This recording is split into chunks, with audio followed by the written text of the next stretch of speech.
Hi, I'm Jennifer Potter, Executive Director of Be Well Texas. Too many people are struggling alone these days, and alcohol and drug deaths are increasing. We started Be Well Texas to offer high-quality, science-based addiction treatment and recovery services anywhere, virtually or in person. In many cases, there is no cost for treatment or medications if you don't have insurance. Really. Welcome to Be Well Texas. We're glad you're here. Visit bewelltexas.org.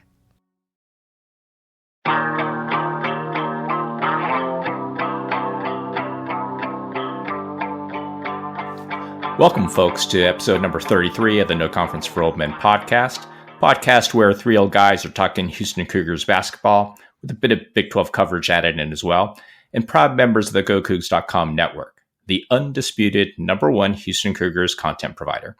So the Cougars quickly got the bad taste of the Auburn game out of their mouths with a 91-45 drubbing of Louisiana Lafayette. But a big week is up ahead, where we've got a sneaky good Hofstra team who's beaten Big East, Seton Hall, and Atlantic 10 UMass before their recent loss to FSU. Then, of course, we've got the game against preseason number 2, Alabama, that everyone had circled on their schedule this season. And then we close the week off with a game versus Notre Dame immediately after the Alabama game. A bit of a grind this week early in the season. Tom, why don't we get started off with your quick synopsis around our Louisiana Lafayette win? From a coaching standpoint, we had our same starting five. We went with 3 perimeters and 2 bigs being Juwan and JVA. Offensively, we kind of got off to a slow start. We only had 3 points at the under 16. And then Ramon and JoJo came into the game, and Robertson Francis came out. And then that's when we went to the 4-out, 1-in with JoJo being the big. And then we had Milos, LJ, Emmanuel, Ramon as the 4 perimeters. And then with JoJo, we ran what's called zoom action. Some people call it Chicago, but zoom action is when you have your big at the top of the key and you have 2 wings, 2 corners, and then JoJo dribbles to either side, and the wing guy sets a down screen for the man in the corner, and the man in the corner comes off that down screen into a dribble handoff from the big. So ran some zoom action with when JoJo's in there. And then pretty much the rest of the game, it was kind of in and out between playing 2 bigs and then going 4-out, 1-in. I know Kelvin talked about working on some spacing issues before the Louisiana game, and that might have been it, playing JoJo with those 4 perimeters. Overall, we're up 51-25 at half, and then, it's warm up the bus for Louisiana. Game's over. Exactly. Hey, Bill, how about your take from a player's perspective? Yeah, I'll be quick with this. I took some extensive notes following the game. Of course, the game was a week ago, and I can't find them to save my life. But what I know from being there is that we forced 8 turnovers in the first 9 minutes, and they almost had more turnovers than field goals made and rebounds combined late into the first half. I mean, it was when we stepped things up after the beginning, we just took them apart. We forced 23 turnovers for the game, by the way. We were also above 50% from 2 and from 3 until the benches were totally emptied with about 8 minutes left, and we started missing a bunch of shots. But we also didn't have our best offensive team in there. Yeah. For the game, we took 22 more shots than they did. We held them to 32.5% from the floor. We also out-rebounded them by 18. Very similar to Jackson State. Everyone played well, and we were just better. And it was an underwhelming opponent. The one thing I wanted to mention was that Arsenault, who led us with 14, was named player of the game at U of H after the game. But, yeah, I think one of 2 others was really the most valuable players.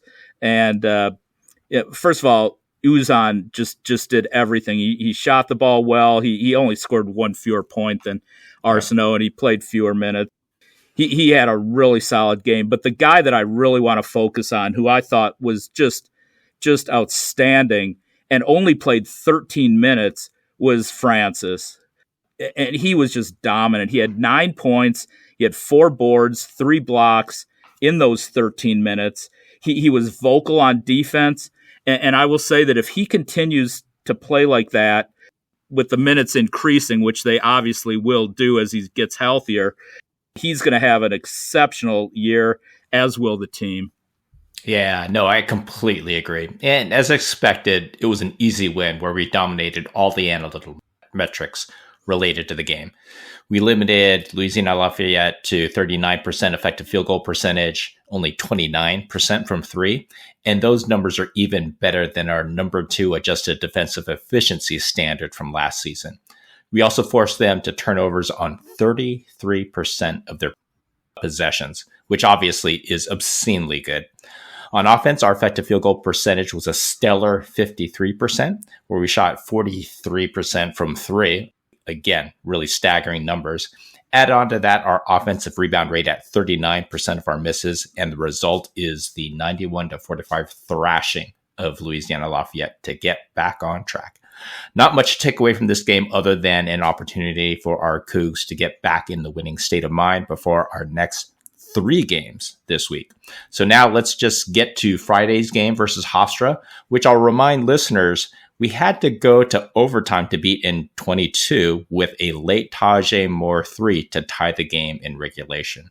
Bill, why don't you kick off with your quick players' take on this Hofstra matchup? Okay.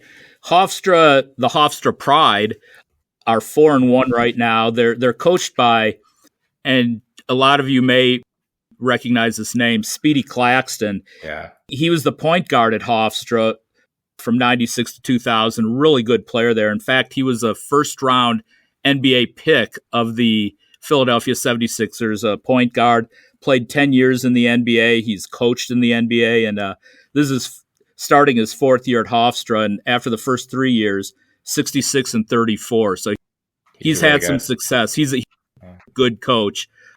And being a point guard, his teams are guard-heavy, and they're guard prolific.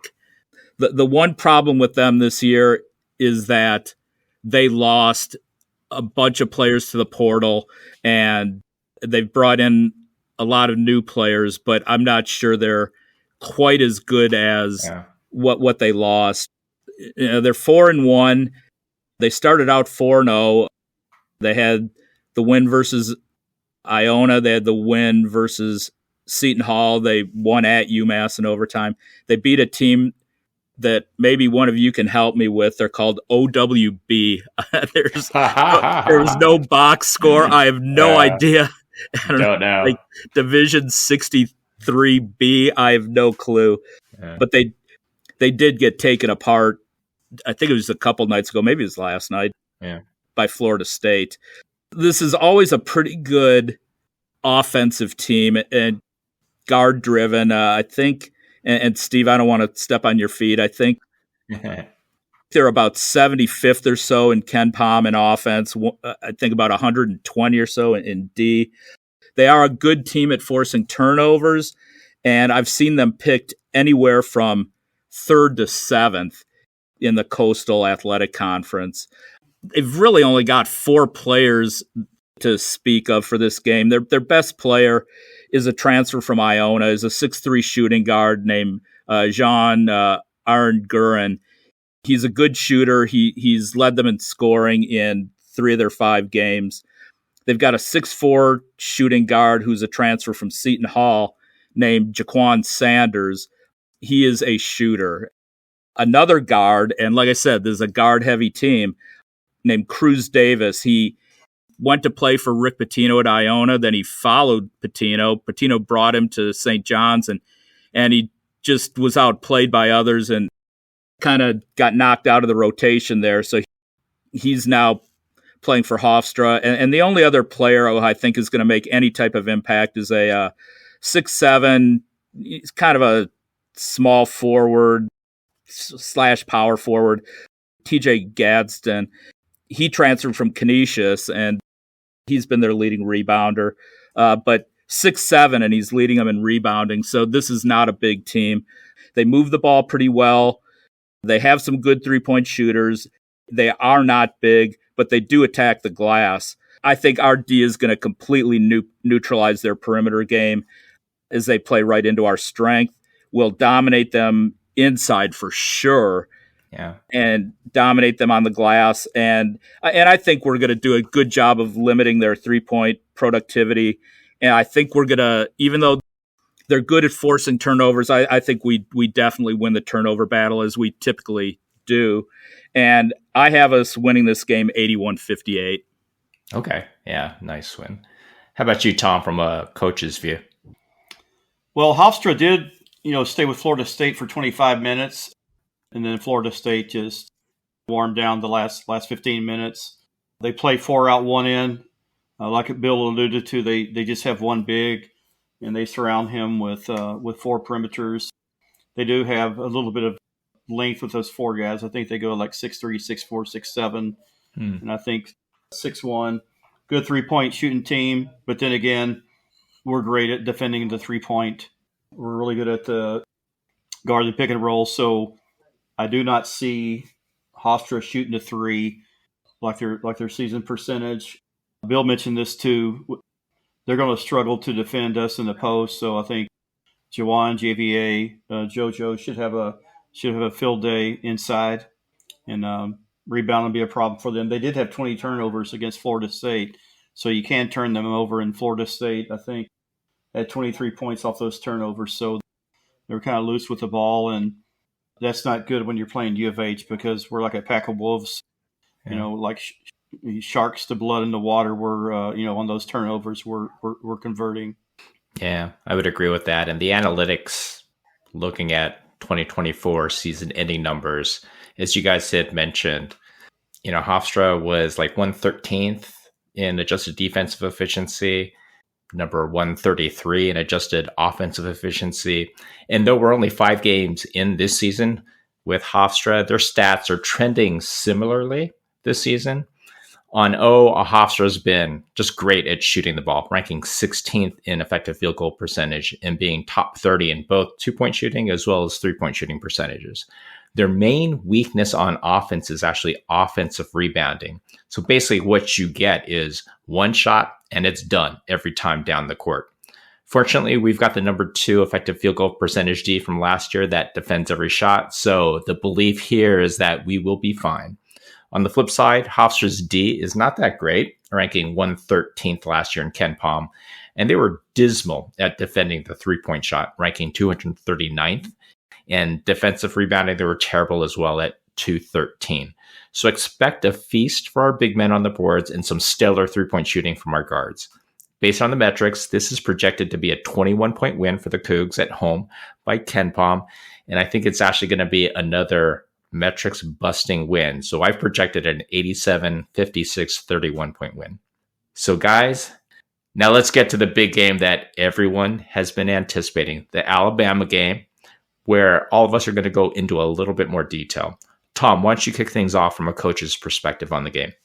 I see this as another March Madness type game, similar to the Auburn game. Both teams are going to come out slugging. It's going to be a intense game, and you can take Alabama's first couple of games, and they're not going to play down to the level. They struggled with McNeese State and Arkansas State. Both those games were at home. First real test they had was at Purdue. I think it was last Friday. They struggled with stopping Trey Kaufman, ran for Purdue. He had 26 points, which is interesting because I'll get into that here in just a minute. Defensively, they play drop coverage on the pick and roll, so that little push shot when we short roll, that little push shot should be available. Purdue's guards, I think his name's Braden Smith, really hurt Alabama's pick and roll defense. And then you look at their roster, they start 3 guys that are 6'11". That's unbelievable. They have a couple of guards. You got Mark Sears, point guard at 6'1", All-American. You have Wrightsell at 6'3", and then you go with a 6'11" 3-man and Jaron Stevenson, and then you go with another 6'11" 4-man, Grant Nelson, the transfer from North Dakota State, and then the 5-man Cliff Oma Yuri, I think his name is. He's 6'11". So it's interesting the spacing on that, because their 5-man will step out and set ball screens, but Grant Nelson, as a 4-man, he'll also step out, set ball screens, and sometimes he'll pick and pop. Sometimes he'll roll. So we start LJ at 6'1". We start Uzan at 6'4", and Emmanuel 6'3" on a good day. So it's going to be an interesting matchup. Who's going to guard Stevenson, the 6'11" wing? It should be interesting. Right now, I think Stevenson's 0 for 13 on threes, but he's not a bad 3-point shooter. So those percentages are going to go up. Nelson likes to shoot the three, shoots a couple a game, but his percentage, is around the 30% range. But he is definitely a threat. So they push the ball. It's pedal to the metal basketball. We're a great transition defensive team, so it's a very, very interesting matchup. I'll just talk about two guys off the bench. They have LeBaron Filon at 6'4". He was, I think, a 4-star guard. He originally committed at Kansas, and then they went out and got a couple of guards, and then he decommitted, and then he went to Alabama. And then they bring another big forward who also shoots threes, 6'8", 220, Darian Reed. Not a bad 3-point shooter. I mean, it's a small sample size, but he's capable of hitting the three too. So both teams got their work cut out for them. Nobody's going to pull any punches. Expect just a tremendous intensity in this game. Yeah, it should be a dogfight. How about you, Bill, from a player's perspective? Yeah, and I'll get into this in a second, but I'm looking at the matchups potentially a little differently than you do, Tom, although you mentioned the guy that I'm going to a little bit more highlight.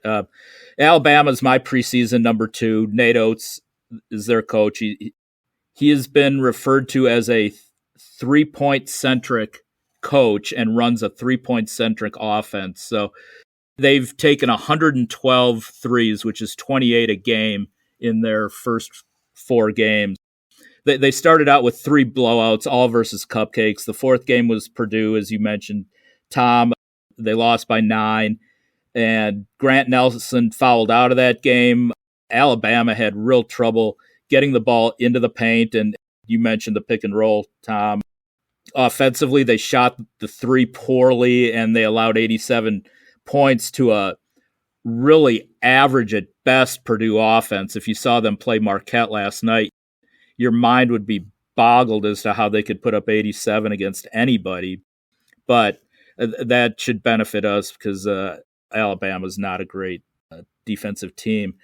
Alabama's going to get better as the season goes on, no question about it. But I think they're a little vulnerable right now. And this is crazy, but this is their current stretch of games, their current schedule. They lost to number 13 Purdue at the time. Before us, they play number 25 Illinois. They play us. We're number 7. The next day, they play number 24 Rutgers. Then they go to number 10 Carolina, and then they finish up with number 14 Creighton. I mean, that's just a brutal stretch of games, all ranked teams. Mark Sears is the guy who runs and controls everything. 6'1", senior point guard, first team, you mentioned him, Tom, first team All-American, rated the number 1 point guard in the country.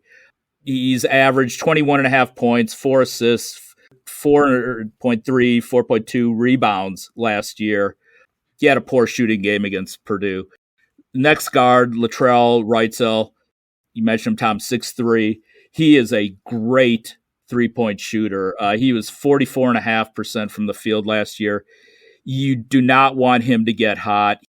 He is their shooter. I mean, they've got a lot of shooters, but he is number 1. You mentioned Jaron Stevenson, Tom, the 6'11 forward. He's really only playing he's averaging about 10 to 13 minutes a game right now. The freshman that you mentioned, LeBaron Filon, he's getting a lot of minutes. He led them in scoring against Purdue. He is another really, really good shooter. Throughout high school, he rebounded the ball well. He actually moved the ball well, had a bunch of assists as well. So he kind of does it all, and he's going to get the bulk of the minutes. So it's going to be more 6'1", 6'3", 6'4", which plays into Cryer, Uzan, and Sharp. Phylon, however, is turnover prone. Then you get to Grant Nelson, who is just a nightmare in terms of a matchup. I mean, 6'11", 230, like you said, North Dakota State. He's a career 30% three-point shooter, but an absolute threat, and shoots close to 50% overall from the field. He grabs a lot of boards. He can block shots. He moves well. He's athletic, and he's exceptionally versatile. And then the last guy I'll mention is Omer Yui, 6'11", 250 center, and he can score, but it's all going to be inside. He transferred in from Rutgers this year. He rebounds and blocks shots. That's what they need. They need more defense because that's been their problem. Hey, Bill, Clifford Yuri.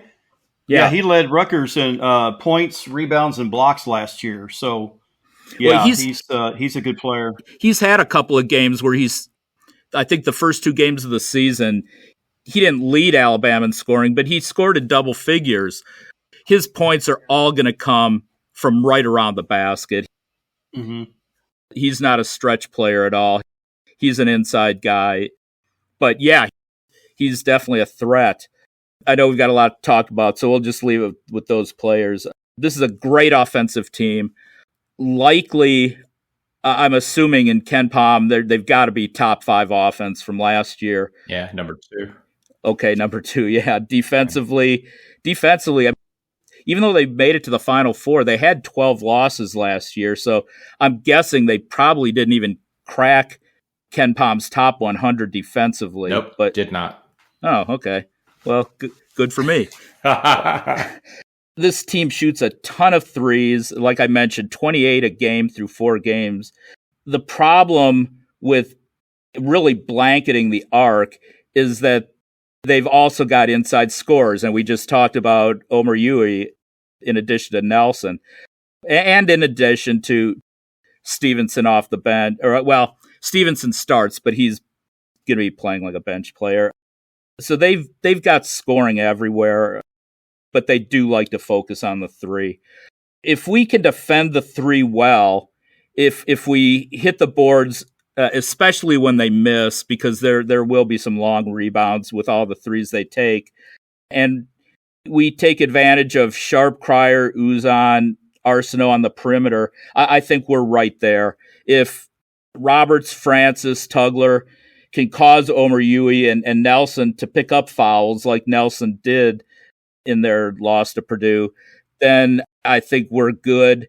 And like I mentioned, Sears spearheads everything offensively, and this will be a huge task for Uzan and probably Cryer as well. I think if we can keep Alabama's 3-point field goal percentage below 35% for the game, I think we win, and I think we will win. I have us winning 85-78. Oh, wow. Even bigger margin than what's anticipated. Okay. So from an analytics perspective, looking at 24 season-ending numbers, again, UH was number 19th in adjusted offensive efficiency. Bama, as you had highlighted, Bill, was outside the top 100 at 111. On the flip side, UH was the number 2 adjusted defensive efficiency team in the country, while Bama, again, number 2 in offense. In my opinion, Bama, along with UConn, has been the toughest to guard of any team these past few seasons. On offense, Alabama challenges you in every single way. I mean, their effective field goal percentage was 10th. They're top 20 in both 3-point and 2-point shooting. Free throws, they're great as well. There's literally nowhere to hide on D versus Alabama. Now, our number 2 effective field goal percentage D from last year that defends every shot will be thoroughly tested. We really haven't faced anything quite like this, maybe since, I guess, the Baylor games last year. But even Baylor, I don't think, is as challenging as Alabama. But something's got to give. And if we can just slow them down, as you guys had mentioned, I think we've got a shot. On the flip side, Alabama's D was not great last season, again at 111. But if you look at this year, they're trending better so far at number 48 in KenPom. Alabama is starting to focus more on defending the 2-point shot, lowering their effective field goal percentage D to now a respectable number 48 ranking in the country, with 2-point percentage D ranking number 59th. But they are having issues defending the perimeter. So expect our bigs to challenge them inside to really open things up for our wings to really challenge their foot speed on the perimeter. Based on the metrics, this is projected to be a 5-point win for the Cougs by Ken Pom. I think it's actually going to be a lot closer. I'm still picking us to win, but I think we're only going to win by 1 point, 78-77. Now let's get to the big Notre Dame game as well, where I know it might appear to be a little bit more of a downer right after the Bama game, but they've been doing much better than the Notre Dame of past.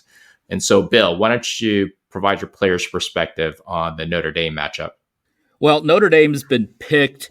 I've seen them picked as high as number 9 and as low as number 13 in the 18 team ACC. I do see them closer to 9 or 10. Their coaches, Micah Shrewsbury, who's in his second year after coming over from Penn State, he's 13-20 last year. This kind of leads into something that you guys talked about a year ago. I can remember when you two previewed the Big 12 and previewed BYU and said, well, BYU's got a ton of players back. Unfortunately, they've got a ton of players back, referring to the fact that they were all awful players, which well, we were wrong last year for BYU. Yeah. Notre Dame's in a similar spot. They're returning 4 starters from a really mediocre team. They're returning 85% of their scoring. So in terms of continuity anyway, this should benefit them. Their main issues last year, in addition to an overall lack of talent, was really, really poor shooting, really, really poor ball handling, a lot of turnovers. So far this year, they are 4-0, but every single game has been a walkover. Mm-hmm. They escape Alabama in Vegas, but they get us and they get number 24 Rutgers. Good luck with that. I'm not going to dissect Notre Dame's results so far, and I'll touch upon a few players, although I will say that Notre Dame, probably their best win is over the University of Buffalo, who I've seen unanimously picked dead last in the Mid-American. In terms of their players, this is almost, in a sense, somewhat. It's going to be a little bit like Alabama, and only in regard to one player. Their best player is their point guard. His name is Marcus Burton. He's a 5'11" guard. He tested the NBA waters, but he decided to come back. So far, to begin the season, he's leading them in scoring, rebounding at 5'11", assists, and steals. He is a really good player. However, he does turn the ball over. 20 points per game, 6 boards, 5 1/3 assists, 2 steals. But to begin the year, and this was a problem for him last year as well, he's shooting 26% from 3. He and Mark Sears will be a challenge for Uzan and Cryer. Notre Dame runs basically a 3-guard offense. Their other starting guard is the coach's son, Braden, and Shrewsbury, and he's a 6'3" shooting guard. He is, so far to begin the year, averaging 13 points. He's hitting 50% from the field, but only 1/3 of his threes, another sophomore. To help them with their 3-point shooting, they brought in a 6'4" shooting guard from Princeton, Matt Aloko. Right now, he's at 8 points a game, but he's hit 6 of 10 threes so far. He was 43% last year. This kid can shoot. Then they've got up front kind of a swing man, 6'9", 210-pound Tay Davis. He's averaging 14.3 points, 6 boards. He draws a lot of fouls. He gets a lot of his points at the line. And then the last guy I'll mention is a guy named Keba Najai, 6'10", 250, forward center. He's a rebounder, very little scoring. Everything he does is going to be inside. Surprisingly, for a team that can't shoot and turns the ball over so far this season. And as I mentioned, they've played nobody. They're shooting 53% to start the season, 34.5% from three, only 10.8, basically 11 turnovers per game. They're in for a huge, huge change in terms of talent and opposition when they face us. We play solid D. We win this game by a dozen points. We play great D. We dominate the boards. We take advantage of our athleticism. We move the ball. And it doesn't even matter how well we shoot. We'll get offensive boards. We'll get putbacks. We'll draw fouls. And we beat them pretty easily. We shoot even remotely well, and it's going to be a blowout. I have us winning by 23, 86-63. Oh, 23. Okay, cool. Tom, how about from a coach's perspective? What do you think of Notre Dame? Well, I watched a little bit of their North Dakota game, which was, I believe, a couple of days ago. And, like Bill alluded to, it's been, their schedule's been Cupcake City so far. And it's kind of difficult to get thoughts on them. Defensively, they play pretty conservative. They guard the arc. My guess is because their lack of foot speed, they just want to keep the ball out of the paint, keep the ball in front of them. So my guess is they don't create a whole bunch of turnovers. Hard to say. Yeah, it's just too tough right now without having played anybody, what their strengths or what their weaknesses are. It's almost when you watch them. North Dakota game, the place was like a morgue. It was like a library. They don't do a whole lot of stuff that's going to get the crowd into the game. So, but you never know. I mean, they're D1 players. They're in a power conference. If we come off that Alabama game and we're a little bit flat, you never know. We could be in for a dogfight. But if we take care of business, I think we should beat them pretty handily. I think that's the only thing to be concerned about is playing Alabama the day before. Hopefully, and this shouldn't be a motivating factor at any point in time, but there is a little money involved in this tournament, so maybe that will help to motivate us after the Alabama win. No, you're right. I forgot all about that. So hopefully it will keep the kids focused. Having a deep bench, guys. If some of our starters are tired, the next night, then Kelvin can go several guys on the bench deep and not see a whole lot of difference as far as the talent level goes. When you bring JoJo and Terrence and Ramon off the bench, you don't exactly drop off a whole lot. Yeah, you're right. And they have to play back-to-back games. And Mercy. You got to throw in Mercy in there too, Yeah. I mean, from an analytics perspective, you look at 24, and Notre Dame was actually very, very strong on defense. They ended the year at number 39th in adjusted defensive efficiency, and they had to be to even win any games because on offense, they were atrocious, ranking 234th in adjusted offensive efficiency. But as you guys both mentioned, Notre Dame is a super tough read this season because we're 4 games in, and their stats are trending way up this season, especially on offense. So they're at number 55 currently. And again, I know they haven't really played anyone, but still 55th in adjusted offensive efficiency while still maintaining number 58 in adjusted defensive efficiency. On offense, Notre Dame was just terrible at everything last year. So honestly, last year they just tried to play tough D, slow things down to a crawl in order just not to get killed too badly every night. Looking at this year's trends, they've really upped their game, ranking 29th in effective field goal percentage, shooting exceptionally well from 2-point range, ranking 16th, and at the free throw line where they're 38th in the country. Our number 2 effective field goal percentage D will be up to the challenge, though, because quite honestly, as you guys had both mentioned, Notre Dame has not experienced anything quite like it. Especially with Francis now rounding into shape, his combination with Tugler will really provide a shock to the system for the Irish. On the flip side, Notre Dame's D was great last season at 33 and still good again this year. Notre Dame is starting to focus more on defending the 2-point shot, lowering their effective field goal percentage D. But they are having issues now defending the perimeter. So expect our bigs to challenge them inside to really open things up for our wings to challenge their foot speed as well on the perimeter. Based on the metrics, this is expected to be an 11-point win by the Cougs by 10 palm.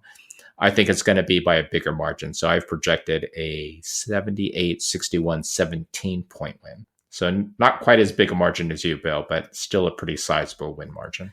Come on, have some confidence in your Cougs. Well, I figure in game 2, we'll actually see quite a bit of our bench play. Which will be nice. Yeah. I think we'll still kill them, but it'll be a nice opportunity for our bench kids to get some meaningful minutes against a good team, right? Well, I do too. Yeah. Okay, guys. So that's it for our 33rd episode of the No Conference for Old Men podcast. Hope you all enjoyed it. And again, would really appreciate it if folks would follow, subscribe, or collect our podcast, depending on your podcast platform of choice. We are also available via the Republic of Football podcast feed from the folks at Dave Campbell's Texas Football as the only basketball-centric podcast. We're at the GoCoogs.com website for those that prefer to digest the content that way. We appreciate the continued support from all. Also, please give us a follow on our Twitter account, No Conference for Old Men. Thank you all again for listening, and be on the lookout next week to download and listen as our next episode drops. Take care, everyone.